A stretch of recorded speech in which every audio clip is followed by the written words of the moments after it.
ہم پڑھیں گے زبور نمبر 68 نہیں ویسے زبور نمبر رزلٹ میں اور اس کی 21 آیت. ایگزام میں جب پاٹن نہیں دے لیکن خداوند اپنے دشمنوں کے سر کو اور متواتر گناہ کرنے والے کی بال اور کھوپڑی کو چیر ڈالے گا. عزیزو، میں نے جب بھی کلام سنایا ہے، لوگ کہتے ہیں کہ خدا بس پیار ہی کرتا ہے. میں نے جب بھی کلام سنایا ہے، میں نے واضح بات کی ہے کہ نہیں، خدا صرف پیار ہی نہیں کرتا، وہ سزا بھی دیتا ہے. ان دونوں چیزوں کو مائنڈ میں رکھیں. وہ پیار بھی کرتا ہے لیکن غلطی کرنے پہ وہ سزا بھی دیتا ہے. ہمیں اس بات کو مائنڈ میں رکھنا ہے. اور کلام بڑا سخت کلام ہے. ہمیشہ آپ پرانے اہدنامے کو پڑھ لیں، آپ نئے اہدنامے کو پڑھ لیں، کلام کی باتیں بڑی سخت ہیں. کلام میرے لیے بھی ہے، آپ کے لیے بھی ہے، سب کے لیے ہے. تو یہاں پہ ہم نے کیا پڑھا ہے؟ لیکن خداوند اپنے دشمنوں کے سر کو، اور ہمارا مین ٹاپک ہے متواتر گناہ کرنے والے کی بالدار کھوپڑی کو چیر ڈالے گا. کہ خدا کا کلام بیان کرتا ہے کہ خدا ایسے لوگ جو مسلسل گناہ کرتے جاتے ہیں، گناہ پہ گناہ کرتے جاتے ہیں، یہاں پہ لکھا ہوا ہے خدا ان کے بالدار کھوپڑی کو چیر ڈالے گا. آپ مجھے ایک بات بتائیں، اگر یہ سر، یہ کھوپڑی پھٹ جائے اور اس کے اندر جو ہمارا دماغ ہوتا ہے باہر نکل آئے، اور اگر باہر نہیں بھی نکلے تو یہ کٹ جائے، یہ دو حصے ہو جائے، تو کیا انسان زندہ بچے گا؟ یقیناً موت. تو یہاں پہ واضح لکھا ہوا ہے کہ متواتر گناہ کرنے والے کو متواتر گناہ کرنے والے انسان کو خدا مار دے گا. مارے گا تو صحیح، لیکن کتنی خطرناک موت، یہ غور کریں. کلام مقدس کے اندر لکھا ہوا ہے کہ گناہ کی مزدوری موت ہے. گناہ کی مزدوری کیا ہے؟ موت ہے. گناہ کسی بھی لیول پہ ہو سکتا ہے، چھوٹے سے چھوٹا اور بڑے سے بڑا گناہ. گناہ ہے، چاہے چھوٹا ہے یا بڑا ہے، اور گناہ کی مزدوری موت ہے. خدا گناہ کرنے والے کو مار دیتا ہے. لیکن یہاں پہ دیکھیں لکھا ہوا ہے کہ متواتر مسلسل گناہ کرنے والے انسان کو خدا مارتا تو ہے، لیکن بڑی ہی بری موت مارتا ہے. عزیزو، خدا پیار کرتا ہے، یہ سچ ہے.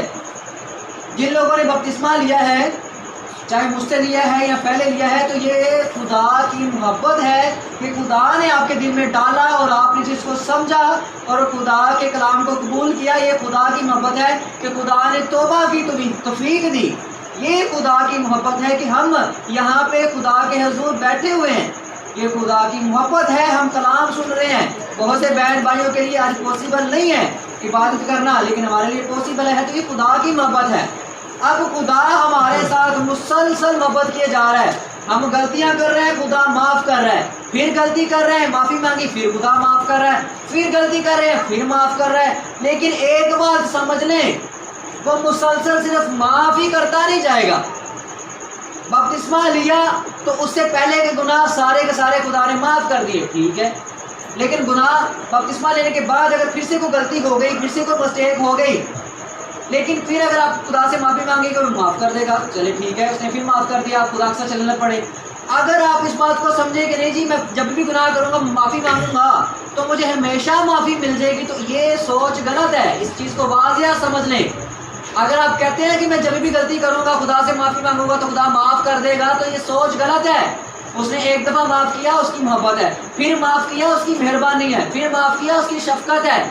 اور تو بھائی بار بار بار بار اس کی معافی کے بعد گناہ بار بار کر کے خدا کو غصہ مت دلائیں. خدا کو غصہ آتا ہے. خدا کو غصہ آیا تو خدا نے نوح کے زمانہ میں پوری دنیا کو تباہ کر دیا. خدا کو غصہ آیا تو خدا نے سدوم اور عمورہ کو تباہ کر دیا. خدا کو آج غصہ آیا تو خدا نے اس آفت کی وجہ سے پوری دنیا کو سٹاپ کر دیا اور بہت سے لوگوں کو مار دیا. تو خدا بار بار بار بار بار بار صرف معاف ہی نہیں کرتا جاتا. اس بات کو سمجھ لیں. اور خدا مار دیتا ہے. میں نے ایک دفعہ چھت پہ بات ہو رہی تھی تو میسج سنایا تھا، کچھ یونا کا واقعہ تھا، اس میں بات آئی تھی لاسٹ وارننگ، کہ ہم میں سے کس کے بارے میں خدا اتنے غصے میں ہو کہ خدا فیصلہ کر چکا ہو کہ میں نے اس کو مارنا نہیں پتا. تو زندگیوں پہ غور کریں.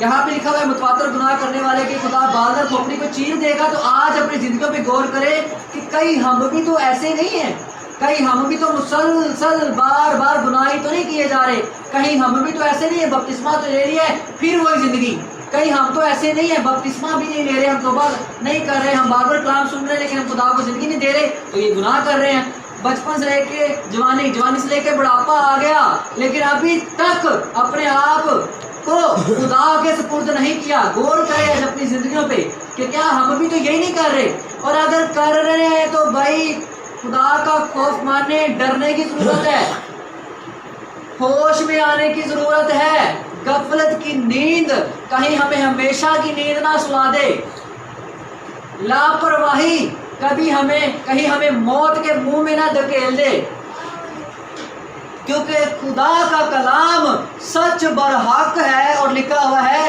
कि इसमें से एक भी नुक्ता या एक भी शोशा टलेगा नहीं, पूरा होगा और पूरा होता है। आपने ऐसे लोग देखे होंगे, ये आंखों देखे वाकयात हैं, बहुत सारे लोगों से आपने सुने होंगे, कुछ लोगों ने अपनी आंखों से देखे होंगे, वो लोग जो पाक कलाम की कसम खाते हैं झूठी। खुदा ने कसम खाने से वैसे मना किया है, लेकिन अगर कोई झूठी कसम खाता है कलाम मुकद्दस की तो उस बंदे को लोग अपनी आंखों से तबाह होता हुआ देखते हैं। बहुत सी ऐसी आपको जो है लोग बताएंगे, शायद आप उनकी जिंदगी में अपनी आंखों से भी देखें, तो इसकी झूठी कसम खाने से लोग बंदा बर्बाद हो जाता है।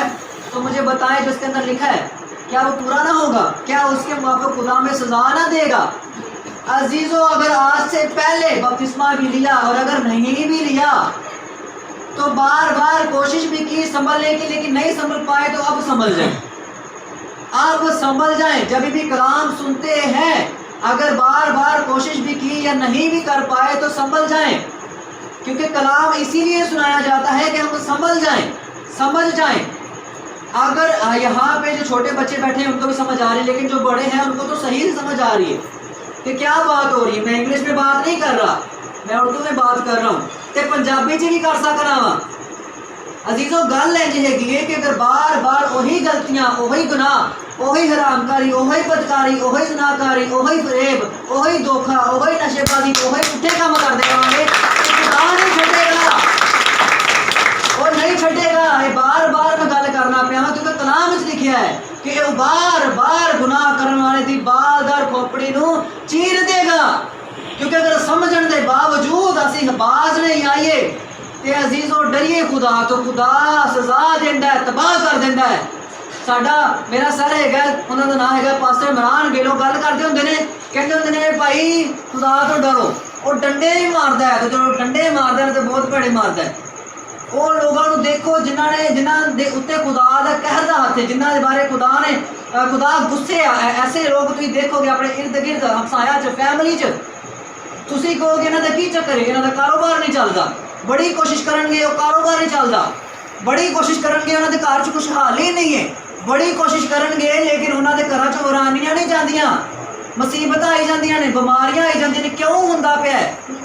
ऐसी खानदान देखो, अपनी जिंदगियां चेक करो, कभी तुहाडे नाल तो नहीं इंज हो रहा, तुहाडे इर्द गिर्द तुहाडी फैमिलियां च तो नहीं इंज हो रहा, हमसायां तो नहीं इंज हो रहा, रिश्तेदारां दे नाल तो नहीं इंज हो रहा। अगर किसी दी जिंदगी च ये सब कुछ हो रहा है ते गौर करो ते समझ जाओ कि खुदा दा कहर उस खानदान दे उत्ते जिहड़ा ना बरस रहा है। खुदा दे कहर दी वजह तो उन्हां दा काम नहीं चल रहा, खुदा दे कहर दी वजह तो उन्हां दी जिंदगियां च सुकून नहीं है, खुदा दे कहर दी वजह तो वो घर तबाह ते बर्बाद होई जांदे पे ने।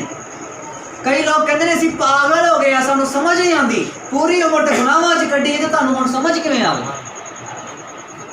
अजीजों, इंज दियां गलतियां ते इंज दे खता ना करो जवानी दे विच ते बुढ़ापे तक, कि बुढ़े हो के तुहानूं समझ ना आए, तुहानूं कहना पए कि मैं पागल हो गया वां, मैनूं समझ नहीं आती।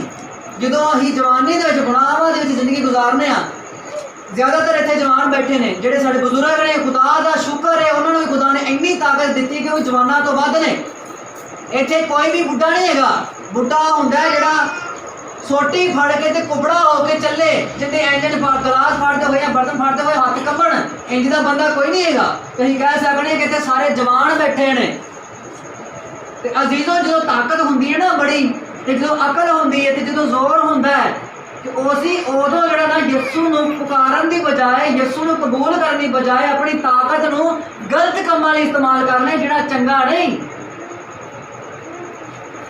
ਕਲਾਮੇ ਮੁਕੱਦਸ ਲਿਖਿਆ ਹੈਗਾ ਕਿ ਇਹ ਜਵਾਨ ਆਪਣੀ ਜਵਾਨੀ ਦੇ ਦਿਨਾਂ 'ਚ ਖੁਦਾ ਨੂੰ ਯਾਦ ਕਰ, ਕਿ ਅਸੀਂ ਉਹ ਦਿਨ ਉਹ ਪਲ ਯਿਸੂ ਨੂੰ ਯਾਦ ਕਰਨ ਦੀ ਬਜਾਏ, ਕਲਾਮੇ ਮੁਕੱਦਸ ਤੇ ਗੌਰ ਕਰਨ ਦੀ ਬਜਾਏ ਅਸੀਂ ਆਪਣੀ ਤਾਕਤ ਦੇ ਨਾਲ, ਆਪਣੇ ਜ਼ੋਰ ਦੇ ਨਾਲ, ਆਪਣੇ ਪੈਸੇ ਦੇ ਨਾਲ ਅਸੀਂ ਅਬਲੀਸ ਨੂੰ ਰਾਜ਼ੀ ਕਰਨੇ ਆ, ਅਸੀਂ ਆਪਣੇ ਦਿਲ ਦੇ ਖਾਸ਼ਾਂ ਦੇ ਮੁਤਾਬਕ ਚੱਲਣੇ ਆ। ਤੇ ਫਿਰ ਕੀ ਹੁੰਦਾ? ਘਰਾਂ ਦੇ ਘਰ ਤਬਾਹ, ਜ਼ਿੰਦਗੀਆਂ 'ਚ ਵਰਾਨੀ, ਬੇਸੁਕੂਨੀ। ਤੇ ਅਜ਼ੀਜ਼ੋ ਹੋਸ਼ ਕਰੀਏ, ਕਲਾਮੇ ਮੁਕੱਦਸ ਕੀ ਦੱਸਦਾ ਹੈ ਕਿ ਮਤਵਾਤਰ ਗੁਨਾਹ ਕਰਨ ਵਾਲੇ ਦੇ ਬਾਲਦਰ ਖੋਪੜੀ ਨੂੰ ਖੁਦਾ ਚੀਰ ਦਿੰਦਾ ਹੈ, ਵੱਢ ਦਿੰਦਾ ਹੈ, ਦੋ ਹਿੱਸੇ ਕਰ ਦਿੰਦਾ ਹੈ, ਭੈੜੀ ਮੋਤੇ ਮਾਰਦਾ ਹੈ, ਤੜਪ ਤੜਪ ਕੇ ਬੰਦੇ ਮਰਦੇ ਹੋਏ ਤੁਸੀਂ ਵੇਖੇ ਹੋਣਗੇ। ਤੇ ਅਗਰ ਉਹਨਾਂ ਦੀ ਜਵਾਨੀ ਪਰੋਲ ਕੇ ਵੇਖੋ ਨਾ, ਉਹਨਾਂ ਦੀ ਜ਼ਿੰਦਗੀਆਂ ਪਰੋਲ ਕੇ ਵੇਖੋ, ਤੇ ਐਡੇ ਗਲਾਉਣੇ ਤੇ ਐਡੇ ਲਾਹਣਤੀ ਤੇ ਐਡੇ ਭੈੜੇ ਕੰਮ ਉਹਨਾਂ ਨੇ ਕੀਤੇ ਹੋਣਗੇ, ਰੇ ਰੱਬ ਦਾ ਨਾ। ਤੇ ਤੁਸੀਂ ਇੰਜ ਦੇ ਲੋਕ ਵੀ ਵੇਖੇ ਹੋਣਗੇ ਜਿਹੜੇ ਬੁਢਾਪਾ ਪੂਰੀ ਉਮਰ ਗੁਜ਼ਾਰ ਕੇ ਬਜ਼ੁਰਗ ਹੁੰਦੇ ਨੇ, ਤੇ ਇੰਜ ਕਹਿੰਦੇ ਬਸ ਸੁੱਤਾ ਹੀ ਤੇ ਉੱਠਿਆ ਨਹੀਂ, ਪਰ ਸਕੂਨ ਮੌਤ। ਕੋਈ ਹਸਪਤਾਲ 'ਚ ਏੜੀਆਂ ਨਹੀਂ ਰਗੜੀਆਂ ਉਹਨਾਂ ਨੇ, ਕੋਈ ਬਿਮਾਰੀ ਨਹੀਂ, ਕੋਈ ਕੈਂਸਰ ਨਹੀਂ, ਕੋਈ ਚੱਕਰ ਨਹੀਂ, ਬਿਲਕੁਲ ਤੰਦਰੁਸਤ ਤੇ ਇੰਜ ਆਰਾਮ ਦੀ ਮੌਤ। ਉਹ ਲੋਕਾਂ ਦੀ ਜ਼ਿੰਦਗੀ ਫਰੋਲ ਕੇ ਵੇਖੋ, ਖੁਦਾ ਤੋਂ ਡਰਨ ਵਾਲੇ ਲੋਕ ਹੁੰਦੇ ਨੇ, ਉਹ ਖੁਦਾ ਨਾਲ ਪਿਆਰ ਕਰਨ ਵਾਲੇ ਲੋਕ ਹੁੰਦੇ ਨੇ, ਜਿੰਦੇ ਵੀ ਖੁਸ਼ੀ ਨਾਲ ਨੇ, ਤੇ ਜੋ ਜਾਂਦੇ ਨੇ ਦੁਨੀਆ ਤੋਂ ਉਦੋਂ ਵੀ ਟੈਨਸ਼ਨ ਕੋਈ ਨਹੀਂ, ਕਿਉਂਕਿ ਖੁਦਾ ਨਾਲ ਪਿਆਰ ਕਰਨ ਵਾਲੇ ਲੋਕ ਹੁੰਦੇ ਨੇ। ਤੇ ਜਿਹੜੇ ਲੋਕ ਖੁਦਾ ਨਾਲ ਪਿਆਰ ਕਰਦੇ ਨੇ, ਖੁਦਾ ਨੂੰ ਆਪਣੀ ਜਵਾਨੀ ਦੇ ਇਨਾਮ ਦਿੰਦੇ ਨੇ, ਆਪਣੀ ਤਾਕਤ ਨੂੰ ਗਲਤ ਇਸਤੇਮਾਲ ਨਹੀਂ ਕਰਦੇ, ਆਪਣੇ ਪੈਸੇ ਨੂੰ ਗਲਤ ਇਸਤੇਮਾਲ ਨਹੀਂ ਕਰਦੇ, ਆਪਣੇ ਅਕਲ ਨੂੰ ਗਲਤ ਇਸਤੇਮਾਲ ਨਹੀਂ ਕਰਦੇ, ਖੁਦਾ ਉਹਨਾਂ ਦੇ ਨਾਲ ਰਹਿੰਦਾ ਹੈ, ਉਹਨਾਂ ਨੂੰ ਬਚਾਉਂਦਾ ਹੈ, ਉਹਨਾਂ ਨੂੰ ਮੁਸ਼ਕਲਾਂ 'ਚੋਂ ਕੱਢਦਾ ਹੈ, ਉਹਨਾਂ ਨਾਲ ਬੜਾ ਪਿਆਰ ਕਰਦਾ ਹੈ। ਤੇ ਸਾਨੂੰ ਜ਼ਰੂਰਤ ਹੈ ਹੋਸ਼ ਆਉਣ ਦੀ। ਤੇ ਇੱਕ ਆਖਰੀ ਗੱਲ ਦੇ ਨਾਲ ਮੈਂ ਕਲਾਮ ਨੂੰ ਖਤਮ ਕਰਾਂਗਾ। ਕਲਾਮੇ ਵਿੱਚ ਕਤਲ ਲਿਖਿਆ ਹੈਗਾ ਕਿ ਜਦੋਂ ਅਦਾਲਤ ਹੋਣੀ ਹੈ, ਬਾਪ ਪੁੱਤਰ ਨੂੰ ਨਹੀਂ ਬਚਾ ਸਕਦਾ, ਤੇ ਪੁੱਤਰ ਬਾਪ ਨੂੰ ਨਹੀਂ ਬਚਾ ਸਕਦਾ, ਪੁੱਤਰ ਜਿਹੜਾ ਪਿਓ ਨੂੰ ਨਹੀਂ ਬਚਾ ਸਕਦਾ, ਤੇ ਪਿਓ ਪੁੱਤਰ ਨੂੰ ਨਹੀਂ ਬਚਾ ਸਕਦਾ, ਮਾਂ ਆਪਣੀ ਧੀ ਨੂੰ ਨਹੀਂ ਬਚਾ ਸਕਦੀ, ਤੇ ਨਾ ਧੀ ਆਪਣੀ ਮਾਂ ਦੀ ਸਿਫਾਰਿਸ਼ ਕਰ ਸਕਦੀ ਹੈ। ਉਸ ਵਕਤ ਆਪਣੀ ਆਪਣੀ ਜਾਨ ਦਾ ਹਿਸਾਬ ਦੇਣਾ ਜੇ। ਤੇ ਇਹ ਵੀ ਗੌਰ ਕਰਿਓ ਜੇ ਕਿ ਕਿਤੇ ਫੈਮਿਲੀ ਦੇ ਨਾਲ ਅਸੀਂ ਵੀ ਨਾ ਥੱਲੇ ਰਹਿ ਜਾਈਏ।